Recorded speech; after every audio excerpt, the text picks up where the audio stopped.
নমস্কাৰ বন্ধুসকল, মই জিত স্বাগতম জনাইছোঁ আপোনালোকক গ্ৰীণ লিফ আছাম ইউটিউব চেনেলত। আৰু আজি মোৰ লগত আছে আমাৰ জনপ্ৰিয় কণ্ঠশিল্পী শ্যাম দা। স্বাগতম জনাইছোঁ আপোনাৰ গ্ৰীণ লিফ আছাম ইউটিউব চেনেলত। ধন্যবাদ গ্ৰীণ লিফ আছাম চেনেলটোলৈ, আৰু লগতে মৰমৰ ভাইটি জিতলৈ মই স্বাগতম জনাইছোঁ। ধন্যবাদ।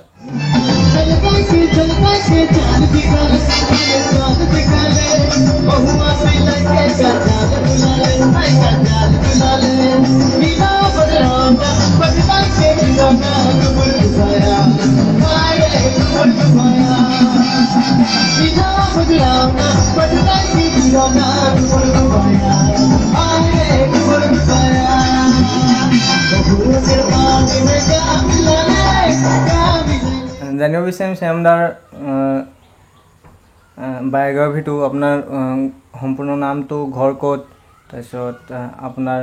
পৰিয়ালৰ বিষয়ে কিছু কথা জানিব বিচাৰিম। মোৰ হ'ল আগত শোণিতপুৰ জিলা আছিলে, এতিয়া বৰ্তমান বিশ্বনাথ জিলা। মই চাহ বাগিচাত থাকোঁ। মোৰ বাগিচাখনৰ নাম হ'ল গিলাধাৰী চাহ বাগিচা।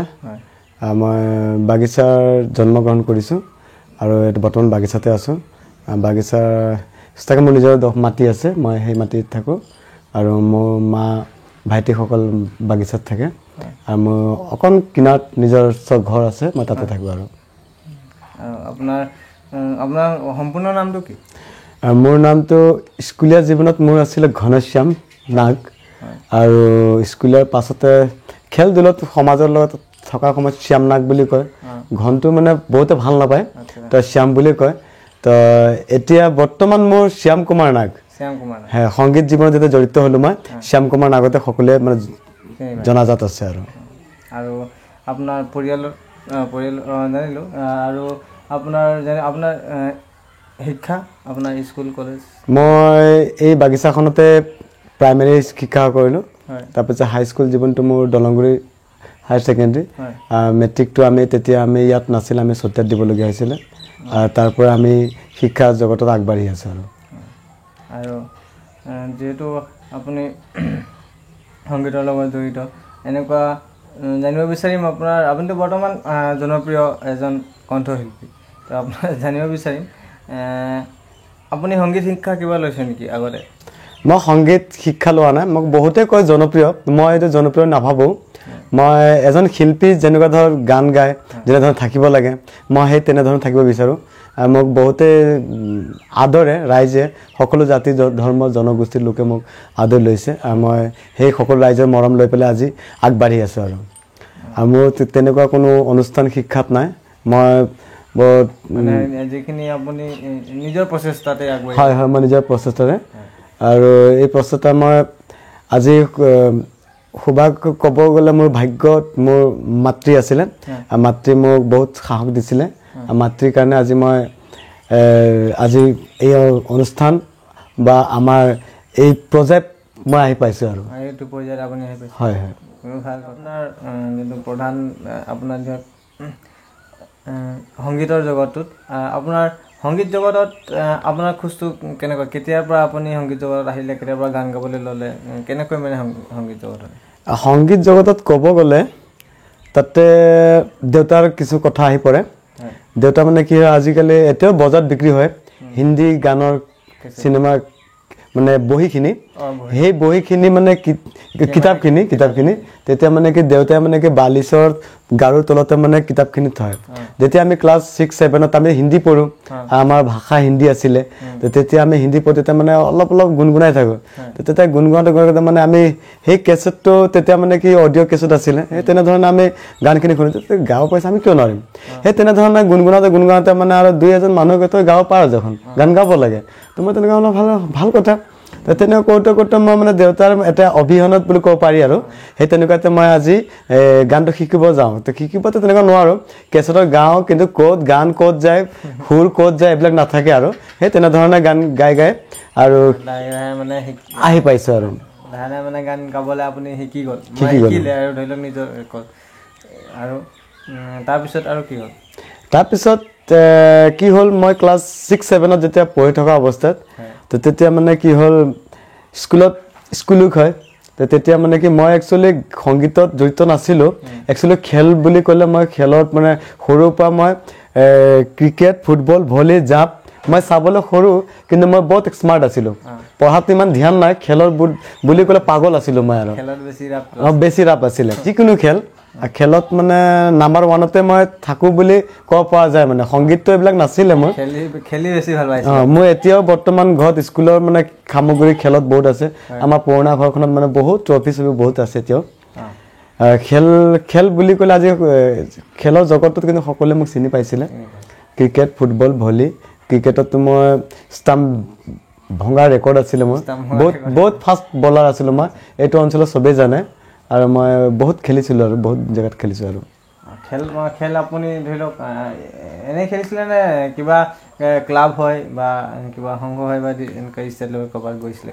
খেল তেনেকুৱা মই ডিষ্ট্ৰিক্ট লেভেলত গৈছোঁ ডিষ্ট্ৰিক্ট লেভেলত খেলিছোঁ তাৰপিছত মানে খুব জেগাত টুৰ্ণামেণ্ট হয় তেতিয়া আমাৰ সময়ত মানে লেডাৰ খেলিছিলে বেছি এই কস্কো টেনিছ খুব কম আছিলে তেনেকুৱা নাছিলে আৰু সেই তেনেকুৱা পৰিৱেশত খেলিছোঁ মই এবাৰ লখিমপুৰ এইফালে গোলাঘাট মানে আমাৰ ইমান নকওঁ মানে অলপ মানে বলিং লাইনটো বহুত ফাষ্ট আছিলে বলিং লাইনটো ফাষ্ট থকাৰ কাৰণে মোক মানে খুবেই লৈ যায় আৰু তেতিয়া মোৰ মানে কি ক'ব আৰু তেতিয়া মানে কি মোৰ নিজস্ব মানে ড্ৰেছযোৰো ভাল নাছিলে আৰু মই লোকৰ বগা ড্ৰেছযোৰ লৈ পেলাই তেনেকুৱা খেলিছোঁ মই তেনেকুৱা মোৰ অভিজ্ঞতা এটা আছিলে খেল বুলি ক'লে মই পাগল আছিলোঁ আৰু তেতিয়া মানে দেউতাই খুব পিটে আমাক খেলিব নিদিয়ে আৰু সদায় ক্ৰিকেট খেলি থাকিলে কেনেকুৱা হয় মই যেতিয়া প্ৰথম মেট্ৰিক দিব গৈ তেতিয়া মই মেট্ৰিক পৰীক্ষা দি বাহিৰৰ পৰা ক্ৰিকেট খেলিব গৈছোঁ তেনেকুৱা মই মাৰ খাইছোঁ বহুত মানে খেলত বহুত মাৰ খাইছোঁ আৰু মানে এতিয়া খেলৰ পৰা আপোনাৰ গানলৈ কেনেকুৱা আহিলে হয় সেই মই ক'লোঁ কথাষাৰ যে মানে কি দেউতাই মানে সেই গানৰ লৈ পেলাই যেতিয়া স্কুলত মানে কম্পিটিশ্যন হ'ল তেতিয়া মানে মোক ক'লে চবেই লগৰখিনি যে তই ইমান ধুনীয়া গান গাৱ তোক কম্পিটিশ্যন কৰ পাৰিবি বুলি ক'লে মই তেনেকুৱা এটা নাম লিখাই দিলোঁ আৰু নাম লিখাই দিলোঁ তেতিয়া মানে আৰু নাম লিখা 3-4 দিনৰ পাছত আৰু মোৰ এলাউন্সমেণ্ট হ'ল ঘনশ্যাম নাগ আধুনিক গীতত ঝুমুৰ আধুনিক গীতত তোমাক মানে বিচৰা হৈছে তেতিয়া আৰু মই ভয় লাগিলে তেতিয়া কি কৰোঁ আৰু তেতিয়া আৰু মই কি হ'ল খোৱাও নাছিলোঁ তেনেকুৱাতে গুচি গৈছিলোঁ মায়ে খানা চানা খোৱালে আৰু মোৰ ঘৰৰ পৰা 0.5 কিলোমিটাৰ ডিষ্টেঞ্চ ঘৰ স্কুল মই তেনেকৈ খাই আৰু গৈছোঁ আৰু গাইছোঁ তো মানে কি হ'ল নাজানো এটা থাৰ্ড প্ৰাইজ এটা পালোঁ আৰু এই ঝুমুৰ গানটোত ঝুমুৰ তেনেকুৱা ভালকৈ নাজানো তেনেকুৱা গাইছোঁ আৰু প্ৰথম অভিজ্ঞতা তাৰপিছত নেপালী গীত এটা গালোঁ তাৰপিছত আধুনিক এটা গালোঁ উৰিয়া এটা গালোঁ তেতিয়া মানে গানৰ একো নাজানো আৰু গাইছোঁ আৰু কোনোবা থাৰ্ড কোনোবা ছেকেণ্ড কোনোবা ফাৰ্ষ্ট সেই তেনেধৰণে পাইছোঁ আৰু প্ৰতিযোগিতাত আছিলে কিন্তু খেলত মই বহুত পাইছোঁ শ্ৰেষ্ঠ খেলুৱৈ হৈছোঁ মই ভলী ক্ৰিকেট গোটেইখিনি লৈ পাই শ্ৰেষ্ঠ ইয়াতে কথা এটা সুধি গৈছে আপোনাক মানে যিটো আপুনি সংগীতৰ জগতত এতিয়া গান গাই যিটো আপোনাৰ নাম অৰ্জন কৰিছে বা আপুনি আপোনাৰ যিমানখিনি আপোনাৰ জনপ্ৰিয়তা লাভ কৰিছে আপুনি কেতিয়াও মনলৈ আহে নেকি মই খেলিলে মানে খেলিলে ইয়াতকৈ ভাল আছিলে বা খেলটো ভালে হ'ল মানে খেলতকৈ সংগীতৰ ক্ষেত্ৰতো আহিলোঁ ভাৱ আহিছে নেকি ন সেই সময়ততো তেনেকুৱা ভাৱ আছিলে মানে কি হ'ল সেই সময়ত সেই স্কোপটো নাছিলে যে কোনোবা এজন ভাল খেলিলেও তেখেতক যদি আমি ক'ৰবাত আগবঢ়াই লৈ যাম সেই বস্তুটো নাছিলে কিন্তু এতিয়াও চৰকাৰে বা কিছুমান জেগাত মানে ভাল হৈছে আৰু আগত সেইটো বস্তু নাছিলে আৰু সহযোগিতা মানে আজিকালি বহুতে আগবঢ়ায় হয় বহুত এতিয়াও মই সংগীতত যেতিয়া জড়িত হৈছোঁ মোৰ বহুত বন্ধুসকল কোনোবা বেটেলিয়ানত আছে BSF আছে কোনোবা ইঞ্জিনিয়াৰ কৰি আছে বহুতে কৈছিল তইতো আমাতকৈ বহুত আগতে গুচি গ'লি আমি টকা পইচা কমাইছোঁ কিন্তু তই সুনাম অৰ্জন কৰিছ সংগীতত গৈ পেলাই বহুত নাম হৈছে তোক যে তই যে গান গাইছ আমি তোক চিনি পোৱা নাই তেনেকুৱা ধৰণৰ বহুত ভাল লাগে আৰু লগৰ ল'ৰা ছোৱালীখিনি কয় সেইটো মোৰ ভাল লাগে আৰু ধৰি লওক আপোনাৰ আদৰ্শ ব্যক্তি আপুনি কাক নিজৰ গুৰু হিচাপে মানে মই নিজৰ গুৰু বুলি ক'লে মই মাতৃ পিতৃক মানো আৰু সংগীত জগতত ধৰি লওক আপুনি গান ক্ষেত্ৰত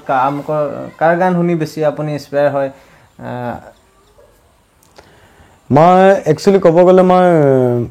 গানৰ ক্ষেত্ৰত আজি মানে যিটো চিষ্টেম মাৰ্কেটটো হ'ল কম্পিটিশ্যনৰ যুগ তো কম্পিটিশ্যনৰ যুগৰ কাৰণে মই মানে কি কোনো সংগীতক বা কোনো শিল্পীক মই বেয়া নাপাওঁ মই সকলোকে ভাল পাওঁ মই মানে কি বেছি ভাল পাইছিলোঁ মহম্মদ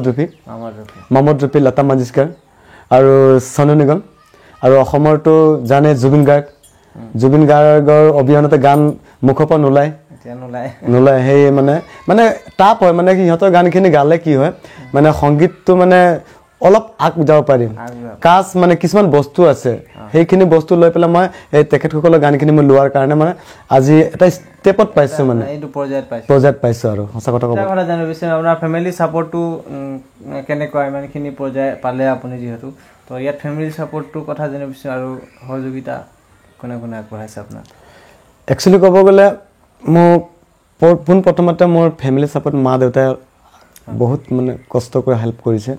আৰু তেনেকুৱা এটা হেল্প কৰা নাই ধৰক আৰু তেনেকুৱা হেল্প বহুতে কৰিছে মানে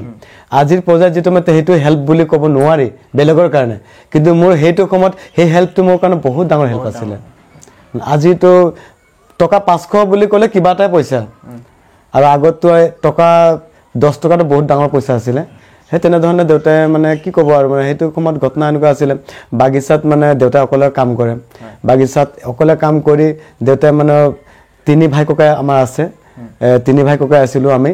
আৰু মায়ে আছিলে আমাৰ বাগানত মানে এনেকুৱা মানে পৰ্যায় আমি পাৰ কৰিছোঁ যে বাগানত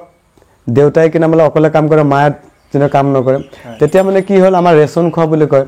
তেতিয়া মানে কি 3 দিন 2 দিনকৈ সপ্তাহত দিছিলে মাক কাম সেই তেনেধৰণে আমি মানে পোহপাল মই ডাঙৰ কৰিছোঁ আৰু ইয়াৰ লগতে মই মাক ছাপোৰ্ট এইটো কাৰণে মোৰ মাৰ মাহীহঁত আইতাহঁতে মোক বহুত ছাপোৰ্ট কৰিছে আজি সৰুৰ পৰা ইহঁতে বহুত আমাক মানে চাউল আটা যিকোনো বস্তু আমাক দি পেলাই চলাইছে আৰু সেই পৰ্যায়ত কাপোৰ কানিলৈকে আমাক বহুত সহায় কৰিছে সেইটো জীৱনত মই নাপাহৰোঁ কেতিয়াও গান এটা বনাওঁতে মিনিমাম খৰচ এটা হয় হয় হয় তাতো পইচা লাগে আমাৰ নিচিনা ধৰি লওক কম খৰচত যিসকল কম খৰচত মানে কম টকা পইচা উপাৰ্জন কৰে তেওঁলোকৰ বাবে হয়তো প্ৰতিভাটোক আগুৱাই নিয়াত অলপ অসুবিধা হয় নিশ্চয় অবভিয়াছলি হয় কাৰণ কথা তাত এটা আহি পৰে যে আমি কিবা এটা কৰিব বিচাৰোঁ সেই বস্তুটো মানে উৎসাহ বস্তুটো কম পোৱা গৈছিলে তেতিয়া মানে এনেকুৱা হৈছিলে মানে আমি মানে সংগীতটো আগবাঢ়িবৰ কাৰণে আমি নিজে মানে সংগীতটোক আগবঢ়াবৰ কাৰণে আমি প্ৰগ্ৰেম পাতিব বিচাৰোঁ মঞ্চ পাতিব বিচাৰোঁ তো সেইটো সময়ততো কোনেনো ভাল গায় XYZ মানে গানৰ গ নাজানে স্কেল নোটছ একো নপৰে সেই তেনেকুৱা সময়ত মানে আমি আগবাঢ়িছোঁ আৰু তেনেকুৱা সময়ত কিছু সংখ্যক থাকে সব জেগাতে থাকে এইটো মানে আমাৰ বাগিচা বুলি কোৱা নাই সব জেগাতে থাকে যে এই গান গাব নাজানে তাক উঠাব নালাগে নমাব লাগে বা তেনেকুৱা আগবঢ়াব নালাগে সেই তেনেকুৱা পৰিৱেশ থাকে আৰু তেনেকুৱা পৰিৱেশ আমাৰ বহুত কেইজন শিল্পী আগবাঢ়িছিলে তো এই তেনেকুৱা বাধা প্ৰদান পোৱাৰ কাৰণে ইহঁতে পিছপৰি থাকি গ'ল আৰু মোৰ সেইটো নহয় মই সৰুৰ পৰা জিদ্দি মই যিটো কৰিম বুলি ক'লে সেইটো কৰোঁ আৰু সেই কৰোঁ বুলি কোৱাৰ কাৰণে মই আজি ষ্টেপত আছোঁ আৰু আপোনালোকৰ মাজত ৰাইজৰ অসমবাসী ৰাইজৰ লগত আছোঁ আৰু কথা পাতি আছোঁ আমি ইয়াৰ মাজতে আমি গীতটি শুনিব বিচাৰিম ঝুমুৰ গীতটি শুনিব বিচাৰিম হয় আমিতো একচুৱেলি চাহ জনগোষ্ঠী কয় অসমত আছোঁ যেতিয়া আমি চাহ জনগোষ্ঠী অসমত আমাৰ দুটাই হেৰি আছে ধৰক তো কৰম পৰ্ব আৰু ঝুমুৰ তো মই কৰম ঝুমুৰ লৈ পেলাই এটি মই নিজে লিখা ৰাইজে শুনিছে গীতটো সেই গীতটো মই অকণমান গুণগাই দিছোঁ শ্ৰাবণ ভাদৰ মাছে কৰমতি গো কৰম চালে দেখি বড়া মজা লাগে ভাই রে দেখি গো বড়া মজা লাগে দেখি বড়া মজা লাগে ভাই রে দেখি গো বড়া মজা লাগে শ্রাবণ ভাদর মাসে করমতি গো করম সালে দেখি বড়া মজা লাগে ভাই রে দেখি গো বড়া মজা লাগে কেহু বলে দিদি লাগে কেহু বলে গো বহিন লাগে हमें बोले गो हमार प्रेम का लागे बड़ा सुंदर लगा तेरे हमें बोले गो हमार प्रेम का लागे बड़ा सुंदर लगा तेरे এটা মই নিজৰ লিখা নিজৰ ধন্যবাদ খুবই সুন্দৰ গীত ভাল লাগিলে